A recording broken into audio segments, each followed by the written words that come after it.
देखिए पश्चिम बंगाल में बीजेपी सरकार आए 6 महीना भी नहीं हुआ। अब पीछे गैदरिंग देखिए, इतने सारे लोग आए हैं पश्चिम बंगाल में, पूरा पश्चिम बंगाल से, क्योंकि इन लोगों का जो हक है ना वो छीना जा रहा है बीजेपी आने के बाद। तो आज वामपंथियों का लड़ाई है इसके विरुद्ध। पश्चिम बंगाल में बीजेपी जब सत्ता पर आए उसके बाद क्या हुआ, ये जो ऑपोजिशन है इसके वॉइस भी दबाया जा रहा है, क्योंकि पिछले दिन एसएफआई का प्रोटेस्ट था नीट को लेकर, उन लोगों को भी परमिशन नहीं मिला। आज वामपंथी का जो आंदोलन है, मतलब ये जो हकर्स को लेकर जिसका सर के ऊपर से छत जा रहा है उनको लेकर आज भी पुलिस के तरफ से, बीजेपी गवर्नमेंट के तरफ से परमिशन नहीं मिला। मतलब ये जो फ्रीडम ऑफ स्पीच है ये हक भी छीना जा रहा है और बीजेपी के खिलाफ आवाज भी उठाना नहीं चाहिए पश्चिम बंगाल में, ये वर्डिक्ट दे दिया है बीजेपी, क्योंकि गुंडा दमन बिल आ गया है। अब ये देखिए, ये आम आदमी या आम आदमियों का जो नौकरी है ये छीना जाएगा, ये जो छाद है ये जो छीना जाएगा। अब इन लोग कहाँ जाएंगे? तो चलिए आइए इन लोगों से भी बात करते हैं और इन लोगों के लिए जो लोग लड़ाई कर रहा है उन लोगों के साथ भी बात करते हैं और जानने की कोशिश करते हैं, मतलब बीजेपी पश्चिम बंगाल में क्या करते हैं, क्या चल रहा है पश्चिम बंगाल। मतलब बहुत दिन हो चुके हैं पश्चिम बंगाल में बुलडोजर चल रहा है, आप लोग रोकने का कोशिश कर रहा है, बट बीजेपी सरकार लगातार ये बुलडोजर चला रहा है पश्चिम बंगाल में। मतलब कितने दिन ऐसा चलेगा? दरअसल अपने बात से मुकर रहे यहाँ के राज्यों के मुख्यमंत्री, उन्होंने कुछ दिन पहले कहा था कि दुर्गा पूजा से पहले कोई भी हॉकर को हटाया नहीं जाएगा, लेकिन कल रात में भी देखा गया, शॉर्ट लेग में भी देखा जा रहा है बुलडोजर, हर दिन बुलडोजर चल रहा।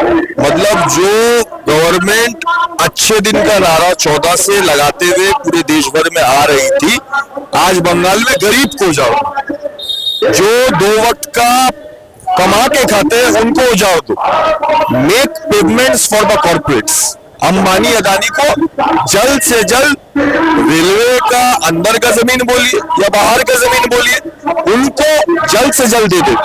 दरअसल बहुत को ये चीज पता नहीं है कि हमारे बंगाल में 6000 करोड़ रुपए से ज्यादा हमारे स्टेशन के बाहर या अंदर या तमाम जगह पे हॉकर बाजार में बिक्री करते हैं सामान, उसको संग संग अंबानी अदानी को देना। तो सरकार अपनी बातों से मुकर रही है। सरकार ने बोला था हम अच्छा करेंगे, लेकिन आज अच्छा सिर्फ बड़े लोगों के लिए है, इसीलिए हमारी जिम्मेदारी है, हम वामपंथियों का जिम्मेदारी है कि रास्ता में उतर के बुलडोजर के सामने हम लोग खड़े हो रहे और बुलडोजर को रोकने का कोशिश हमेशा रहेगा, ये यहाँ की सरकार को हम बताना चाहिए। और एक पिक्चर देखा जा रहा है, आज एबीवीपी का प्रोग्राम है, कॉलेज स्ट्रीट बंद है इसलिए।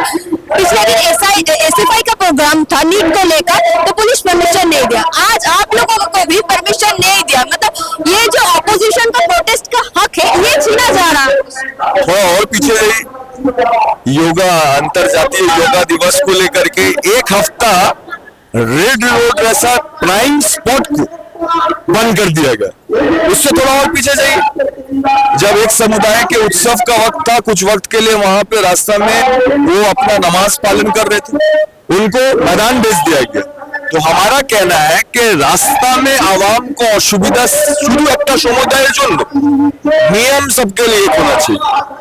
आज के वक्त में एक जमाना था तृणमूल के शासन में पुलिस थी टेबल के नीचे, और अभी के वक्त में पुलिस सबसे ज्यादा हमला अत्याचार कर रही है गरीब लोग के ऊपर, प्रोटेस्टेंट के ऊपर, एक्टिविस्ट के ऊपर। আমরা যারা বামপন্থী, हम लोग जो वामपंथी मतदर्श के साथ है, मिथ्या मामला कानूनी कार्रवाई करके हम लोग को अटकाया नहीं जा सकता है। आज भले सरकार का नजरिया एक तरफा है, लेकिन आने वाले वक्त में हम लोग वी विल मेक श्योर एक तरफा मनोभाव देकर के बंगाल की सियासत को नियंत्रण किया नहीं जाएगा। दादा, सीएम शुभेंदु अधिकारी ने आज तक कोई बात नहीं बोला, मतलब ये जो हॉकर्स लोग को लेकर कोई कुछ बोल रहे नहीं, मतलब ये जो सरकार आए है ना कुछ नहीं बोल रहा है। तो मतलब ये जो गरीब लोग है ये भी तो वोट डालने थे बीजेपी सरकार आने के लिए, तो इन लोग अभी मतलब पूरा रास्ते में, ये लोग गरीब लोग हैं, रेलवे ट्रैक में रह रहे हैं, कर लगा रहे हैं, वोटर है और टैक्स पेयर भी है। हर चीज में सुबह से शाम टैक्स देते हैं। और आप देख रहे हैं किस तरह से पैसा मैंने उजाड़ा जा रहा है और बोला जा रहा है कि सरकारी जमीन में व्यवसाय क्यों। एक तरफ से सिर्फ उजाड़ा नहीं जा रहा है बल्कि पलट के प्रचार हो रहा है सरकारी जमीन में व्यवसाय क्यों। तो अच्छा बात है। कलकत्ता पोर्ट ट्रस्ट जो है वो तो सरकार का है। कौन चलाता है? गौतम अडानी चलाते हैं। तो कलकत्ता पोर्ट ट्रस्ट सरकारी जमीन में गौतम अडानी कैसे बिजनेस कर सकते हैं? हिंदुस्तान का 8 एयरपोर्ट है।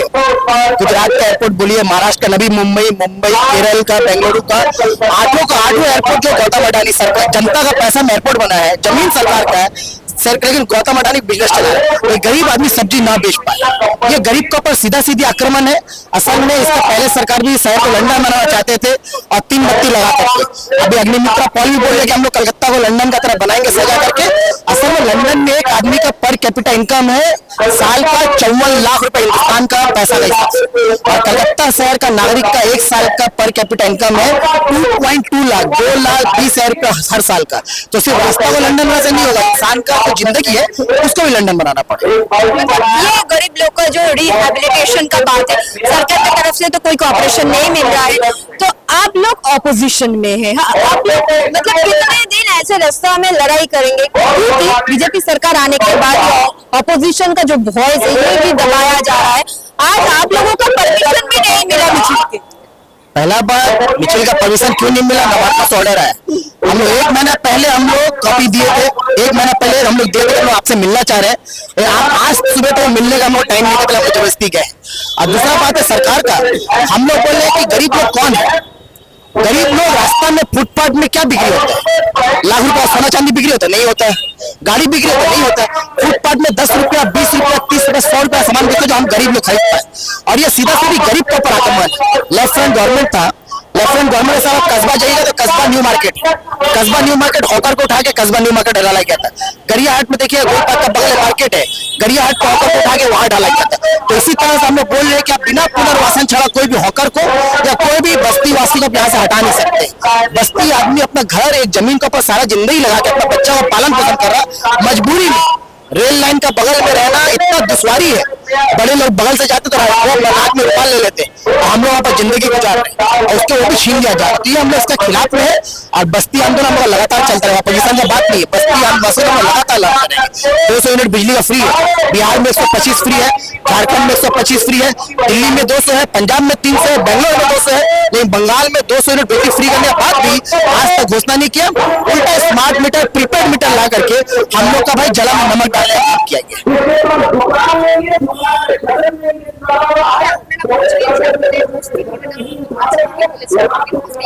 আমাদেরকে নোটিশ দেয়নি এখন, কিন্তু বিভিন্ন জায়গায় বসতে পারি সব ভেঙে দিচ্ছে। তো আমাদের যে জায়গাটা গঙ্গার ধার, এখন তো নাকি ভেঙে দিবে শুনছি। বহুত মানুষ আতঙ্কই আছে, জায়গাটা ভেঙে দিলে কোথায় যাবে? সাধারণ মানুষ সব কেটে আমরা খাই, কোথায় যাবে? ভেঙে দিলে আমাদের তো খুবই মানে খারাপ হয়ে যাবে। 45 বছর ধরে ওখানে বসবাস, তার আগে থেকে সবাই এখানে মারা গেছে। সরকারি জায়গা ওটা ছিল কিন্তু খাজনা দিতে হয়, ওটা রিনিউ করতে হয় 5 বছর পরে পরে আমাদের। মানে রিনিউ করতে সেক্ষেত্রে তো টাকা লাগে, কত টাকা করে দেয়? 5,000 এরকম লাগে। ঘর পিছু সবাই টাকা দেয় রিনিউ করার জন্য।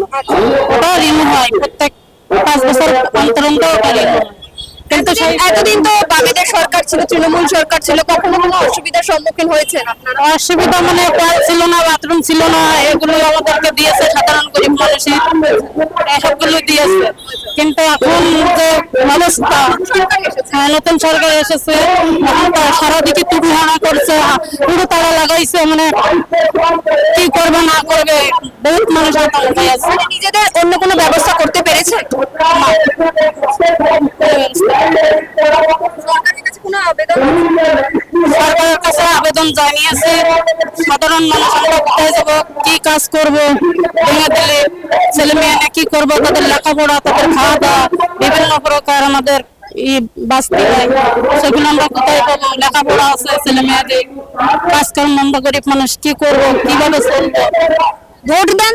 হ্যাঁ, ভোট দিয়েছি, আছে ভোট দিয়েছি। ভোট না দিলে জিতলো কি করে সরকার?